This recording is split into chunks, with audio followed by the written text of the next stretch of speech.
Uma antologia de leituras das palavras de Deus Todo-Poderoso. Como conhecer o Deus na Terra?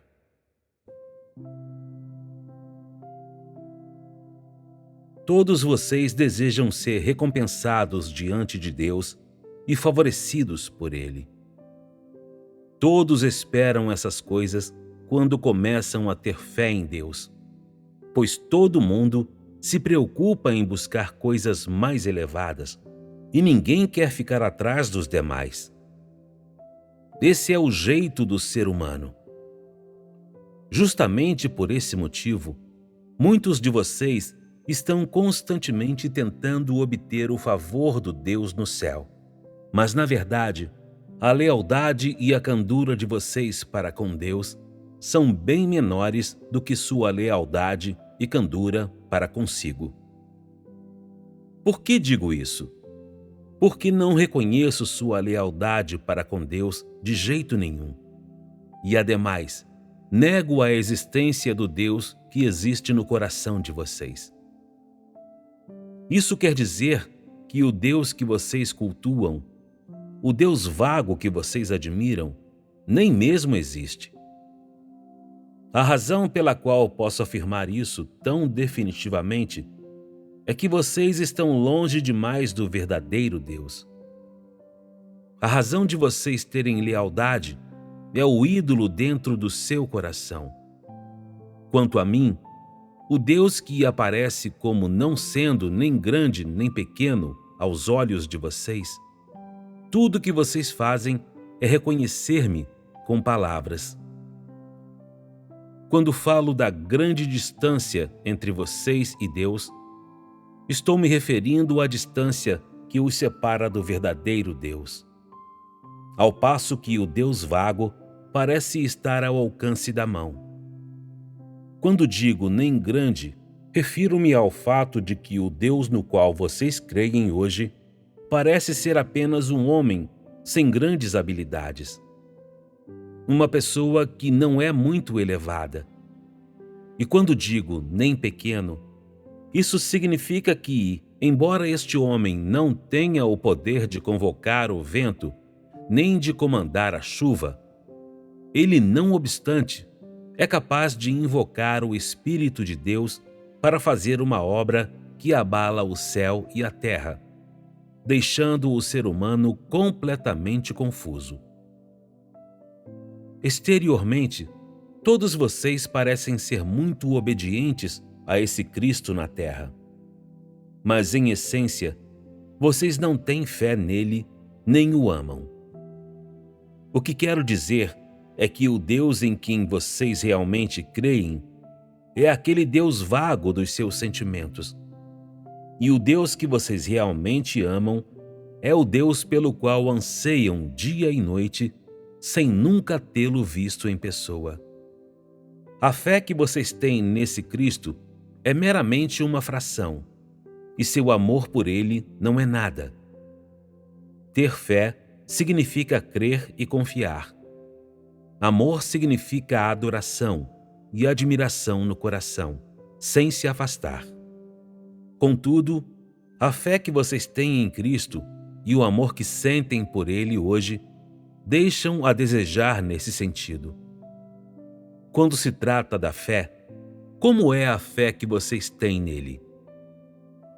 Quando se trata do amor, de que maneira vocês o amam? Vocês simplesmente não têm compreensão do seu caráter e conhecem ainda menos sua essência.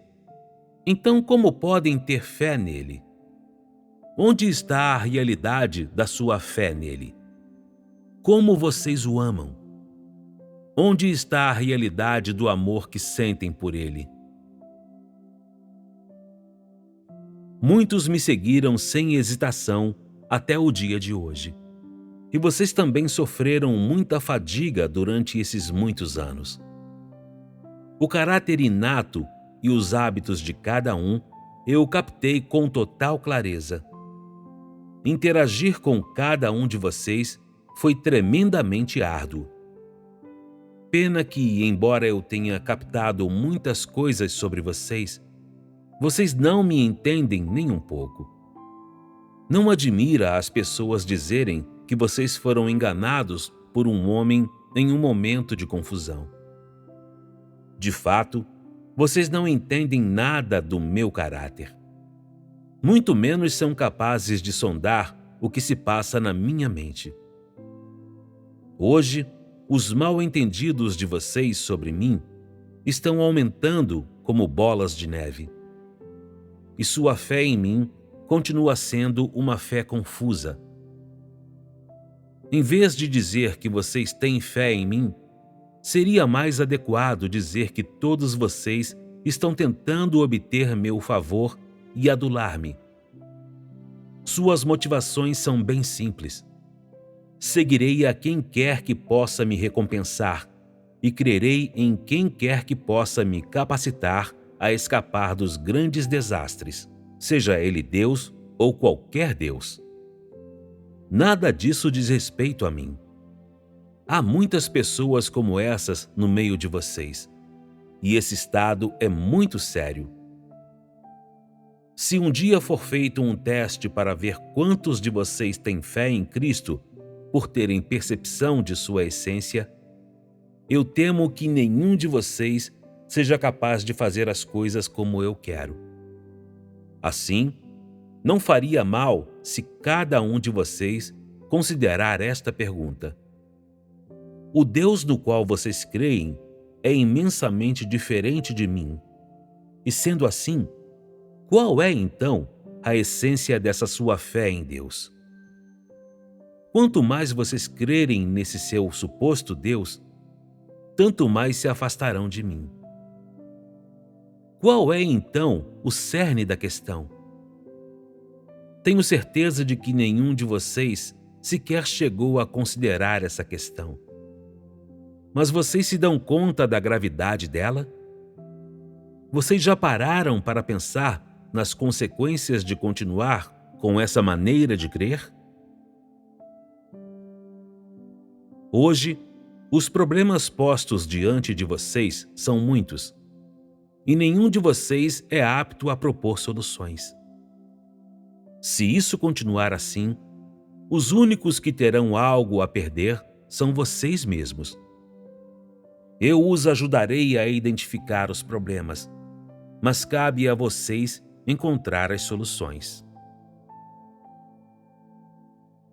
Aprecio muito quem não nutre suspeita de outras pessoas e também gosto muito de quem prontamente aceita a verdade. Demonstro grande zelo por esses dois tipos de pessoas, porque, a meu ver, são pessoas honestas. Se for muito enganador, você terá um coração defensivo e pensamentos de suspeita em relação a todos os assuntos e a todas as pessoas, e por isso sua fé em mim será edificada sobre um fundamento de suspeição. Eu jamais poderia reconhecer tal fé. Sem ter fé genuína, vocês se distanciarão ainda mais do amor real. E se está propenso a duvidar de Deus e especular sobre ele a bel prazer, você sem dúvida é a mais enganadora de todas as pessoas. Você especula se Deus pode ser como um ser humano, imperdoavelmente pecaminoso, de caráter mesquinho, desprovido de equidade e razão, carente de um senso de justiça, dado a táticas viciosas, traiçoeiro e astuto, que se agrada com o mal e com a escuridão, e assim por diante. A razão de o homem ter tais pensamentos não é por não ter o menor conhecimento de Deus? Esse tipo de fé nada é senão pecado. Aliás, há até alguns que creem que aqueles que me agradam não passam de aduladores e bajuladores e que quem carece dessas habilidades não será bem-vindo e perderá seu lugar na casa de Deus. Esse é todo o conhecimento que vocês juntaram nesses anos todos? Foi isso que vocês ganharam? E o conhecimento que vocês têm sobre mim não se limita a esses mal-entendidos. Ainda pior é a sua blasfêmia contra o Espírito de Deus e o seu aviltamento do céu. Essa é a razão de eu dizer que tal tipo de fé, como a de vocês, apenas os levará a afastar-se ainda mais de mim e a intensificar sua oposição a mim. Durante muitos anos de trabalho, vocês viram muitas verdades, mas vocês sabem o que meus ouvidos captaram? Quantos de vocês estão dispostos a aceitar a verdade? Todos vocês acreditam que estão dispostos a pagar o preço da verdade. Mas quantos realmente sofreram pela verdade? Tudo o que existe no coração de vocês é iniquidade, e, em consequência, creem que qualquer um, não interessa quem seja, é enganador e desonesto. A ponto de acreditarem que o Deus encarnado, como um homem normal, seria desprovido de um coração gentil e de amor benevolente. E mais, vocês creem que um caráter nobre e uma natureza misericordiosa e benevolente só existem dentro do Deus no céu. Vocês acreditam que um santo assim não existe, que só as trevas e o mal reinam na terra, ao passo que Deus é algo em que o ser humano deposita seu anseio pelo bem e o belo, uma figura lendária fabricada por ele. Na mente de vocês, o Deus no céu é muito correto, justo e grandioso, digno de culto e admiração. Este Deus na terra não passa de um substituto e um instrumento do Deus no céu. Vocês acreditam que este Deus não pode ser equivalente ao Deus no céu, menos ainda ser mencionado no mesmo fôlego com ele. Quando se trata da grandiosidade e da honra de Deus, estas pertencem à glória do Deus no céu. Mas quando se trata da natureza e da degeneração do ser humano, estas são atributos nos quais o Deus na terra tem parte. O Deus no céu é para sempre imponente, ao passo que o Deus na terra é para sempre insignificante, fraco e incompetente. O Deus no céu não é dado à emoção, unicamente à justiça, ao passo que o Deus na terra só tem motivações egoístas e é desprovido de toda a equidade ou razão. O Deus no céu não tem a mais leve desonestidade e é para sempre confiável, ao passo que o Deus na terra sempre tem um lado desonesto.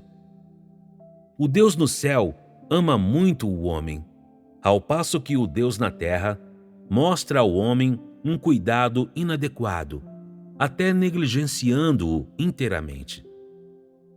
Por muito tempo, esse conhecimento errôneo ficou guardado no coração de vocês e pode também se perpetuar no futuro. Vocês consideram todos os feitos de Cristo do ponto de vista do injusto e avaliam toda a sua obra, bem como sua identidade e essência, da perspectiva do perverso. Vocês cometeram um erro grave e fizeram o que nunca tinha sido feito por aqueles que vieram antes de vocês. Ou seja, vocês só servem ao imponente Deus no céu, que tem uma coroa na cabeça, e nunca dão atenção ao Deus que consideram tão insignificante que chega a ser invisível para vocês. Esse não é o pecado de vocês? Isso não é um exemplo clássico da sua ofensa ao caráter de Deus? Vocês cultuam o Deus no céu. Vocês adoram imagens imponentes e apreciam os que se distinguem por sua eloquência. Vocês se deixam comandar alegremente pelo Deus que enche suas mãos de riquezas e anseiam pelo Deus que pode satisfazer cada um dos seus desejos. O único ao qual você não presta culto é este Deus que não é imponente. A única coisa que você odeia é ser associado com este Deus que ninguém pode ter em alta conta. A única coisa que você não está disposto a fazer é servir a este Deus que nunca lhe deu um centavo sequer. E o único que é incapaz de fazer você ansiar por ele é este Deus desagradável. Esse Deus não pode capacitá-lo a ampliar seus horizontes, fazê-lo sentir-se como se tivesse achado um tesouro, muito menos satisfazer sua vontade. Por que, então, você o segue? Você já parou para pensar em perguntas como essa? O que você está fazendo não ofende apenas este Cristo. Mais importante ainda, ofende também o Deus no céu. Penso que não é esse o propósito da fé que vocês têm em Deus. Vocês desejam muito que Deus se agrade de vocês, mas estão muito longe dele. Qual é o problema aqui? Vocês aceitam apenas suas palavras, mas não seu tratamento nem sua poda. Muito menos são capazes de aceitar cada um de seus arranjos, de ter fé completa nele. Então, qual é o problema aqui? Em última análise, a fé de vocês é uma casca de ovo vazia que nunca produzirá um pintinho, pois sua fé não lhes trouxe a verdade nem lhes deu a vida, mas em vez disso, proporcionou-lhes uma sensação ilusória de sustento e esperança. É essa sensação de sustento e esperança o propósito de vocês em crerem em Deus, não a verdade e a vida. Portanto, eu digo que o curso da fé que vocês têm em Deus não vai além de tentar obter o favor de Deus mediante servilismo e falta de vergonha. E isso não pode, de modo algum, ser considerado fé verdadeira. Como pode um pintinho nascer de uma fé como essa? Em outras palavras, o que esse tipo de fé pode realizar? O propósito da sua fé em Deus é usá-lo para concretizar seus objetivos. Isso não é um fato adicional da sua ofensa contra o caráter de Deus? Vocês creem na existência do Deus no céu, mas negam a do Deus na terra. Todavia, não reconheço os pontos de vista de vocês. Eu só elogio as pessoas que mantêm os pés no chão e servem ao Deus na terra, mas nunca àqueles que nunca reconhecem o Cristo que está na terra. Não importa quanto essas pessoas sejam leais ao Deus no céu. No final das contas, elas não escaparão da minha mão que pune os perversos. Esses homens são os perversos. São os perversos que se opõem a Deus e nunca obedeceram a Cristo de bom grado. É claro que seu número abrange todos os que não conhecem e, além disso, não reconhecem Cristo. Você acredita que pode agir como lhe agrada em relação a Cristo enquanto for leal ao Deus no céu? Errado. Sua ignorância a respeito de Cristo é ignorância a respeito do Deus no céu. Não importa quanto você seja leal ao Deus no céu, isso é mera conversa fiada e fingimento, pois o Deus na terra é instrumental não só para que o homem receba a verdade e tenha um conhecimento mais profundo, mas, além disso, é instrumental na condenação do homem e, depois disso, na apreensão dos fatos para a punição dos perversos. Você entendeu as decorrências benéficas e prejudiciais disso? Você as experimentou? Desejo que vocês logo venham a entender esta verdade, Para conhecer Deus, vocês têm de conhecer não só o Deus no céu, mas também, e isso é até mais importante, o Deus na terra. Não confundam suas prioridades, nem permitam que o secundário se sobreponha ao principal. Esse é o único modo de você estabelecer uma boa relação com Deus, tornar-se mais íntimo de Deus e aproximar-se ao coração dele. Se você tem sido uma pessoa da fé por muitos anos e esteve por longo tempo associado comigo, mas continua longe de mim, então eu digo que deve acontecer de você muitas vezes ofender o caráter de Deus e que será muito difícil calcular qual será o seu fim. Se os longos anos de associação comigo não só não conseguiram transformar você em uma pessoa que tem humanidade e verdade, mas ao contrário, fixaram seus maus caminhos dentro de sua natureza, e você não só tem 2 vezes mais arrogância do que tinha antes, mas seus mal-entendidos a meu respeito também se multiplicaram, de tal modo que você venha me considerar como seu pequeno assistente, então eu digo que sua aflição não é mais superficial, mas já penetrou nos seus ossos. Tudo o que lhe resta é esperar que sejam feitos os preparativos para o seu funeral. Você não precisa suplicar, então, que eu seja seu Deus, pois cometeu um pecado digno de morte, um pecado imperdoável.